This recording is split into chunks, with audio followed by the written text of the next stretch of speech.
अभी तो हमें ये समझना है कि इसमें जो भगवान आत्मा समझाया है, ये भगवान आत्मा की महिमा इस गाथा को मुख्य करके किस तरह से हमें समझना है। और आप जब यहां से उठेंगे उससे पहले ये 9 के 9 जो विशेषण है भगवान आत्मा के, ये याद करना है। 9 के 9 विशेषण, और 9 तो मुख्य है। अमृतचंद्र आचार्य ने उसका विश्लेषण करते हुए टोटल भेद बताते हुए 42 लक्षण बताए हैं। 9 के 42, वो 9 के जो 42 लक्षण है, वो 42 के 42 जब तक आप बोलेंगे नहीं तब तक आपको बाहर नहीं जाने दूंगा, और सबको याद हो जाएंगे। तो 42 के 42 लक्षण देखो कैसे है ये। पहले तो 9 याद कर लो। 9 याद करने में आसान तरीका है, ये जो 5 इंद्रिय है ना, उनका जो विषय है, जैसे स्पर्श, रस, गंध, वर्ण माने रूप, और फिर कान के, फिर क्या होता है वो कान का विषय शब्द। तो 5 इंद्रिय का जो विषय है वो विषय क्या हुआ? एक तो स्पर्श, रस, गंध, रूप और शब्द। ये 5 शब्द तो याद हो गए, और उनके आगे अ लगा दो। तो अस्पर्श, अरस, अगंध, अरूप और अशब्द, 5 तो याद हो गए। आधा काम आपका हो गए, आधे से ज्यादा। 9 में से 5 तो याद हो गए। अब बाकी जो बचे हैं वो 4 है।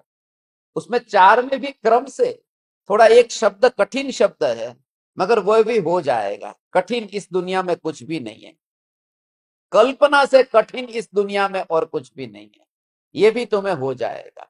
तो उसमें एक अनिर्दिष्ट संस्थान, अनिर्दिष्ट संस्थान, ये थोड़ा कठिन शब्द है, मगर संस्थान, संस्थान का अर्थ होता है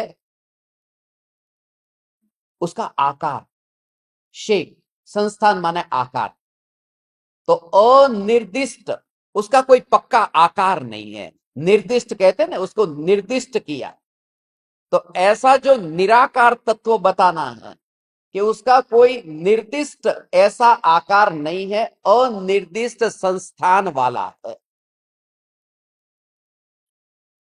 आप इतनी संस्थाओं में जुड़े हुए होंगे तो वो संस्था से संस्थान याद रखना, बराबर है। ये छठा, संस्था और संस्थान। तो ये संस्थान, अनिर्दिष्ट संस्थान, ये याद रहा कि ये याद 6 तक तो रह गए। क्या समझ में आया? ये 5 इंद्रिय वाला और छठा अनिर्दिष्ट संस्थान वाला, ये समझ में आया? बताओ क्या समझ में आया? कि नहीं, ये नहीं बता सकते, हम बाहर नहीं निकाल सकते, नहीं निकाल सकते, व्यक्त नहीं कर सकते, ये अव्यक्त है। अव्यक्त है तो फिर 7वां लक्षण अव्यक्त हो गया। पहले 6 तक तो हो गया। ऐसा संस्था में गड़बड़ होती है, इनकम टैक्स, सेल टैक्स, ये टैक्स, वो टैक्स। जब इनकम टैक्स वाले आते हैं और कहते हैं अकाउंट दिखाओ, बोले व्यक्त नहीं कर सकते। तो संस्था के बाद में तुरंत आएगा अव्यक्त है। ये तो 7 तो हो गए।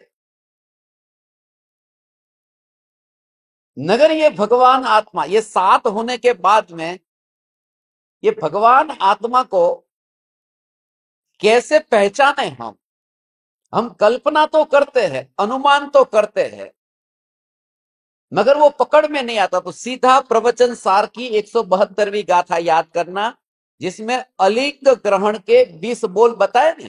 तो 8वां लक्षण है अलिंग ग्रहण। 8वां अलिंग ग्रहण। ये तो अ वाले है ना 8, और 9वां आसान है जिसमें अ नहीं है,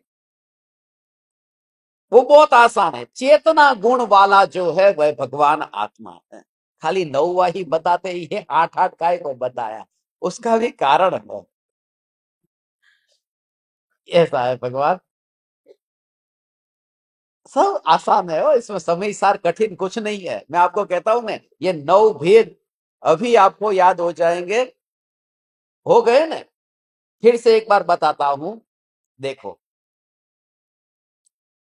ये आप सबके लिए 5 इंद्रिय का तो ये पंजा, ये तो याद रखना। ये पंजा,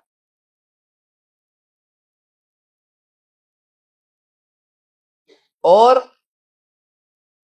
उसके बाद में छठे में आते ही संस्था आएगी। संस्थान, 5 के बाद में 5 का पंजा होता है ना। सब ट्रस्टी मिलकर के क्या बनाते हैं? ये संस्था बनाते हैं। तो संस्था, और संस्था बनी तो इनकम टैक्स वाले आए कि बताओ, कि अव्यक्त बता नहीं सकते। ऐसा, तो कुछ तो पहचान होगी। वो जो आते हैं इनकम टैक्स वाले, उनको देख करके कुछ तो पहचान हो जाती है कि नहीं, वो स्पेशल कपड़े में नहीं आते जिससे पहचान हो जाए। वो अलिंग ग्रहण में आते हैं। उनका कोई ड्रेस नहीं होता, सादे कपड़े में आते हैं, अलिंग ग्रहण, कोई पहचान का निशान चिन्ह नहीं है। ये 8वां हो गया। मगर ये भगवान आत्मा है कैसा? नहीं नहीं नहीं, तो बहुत बताया है कैसा, कि चेतना गुण वाला भगवान आत्मा है।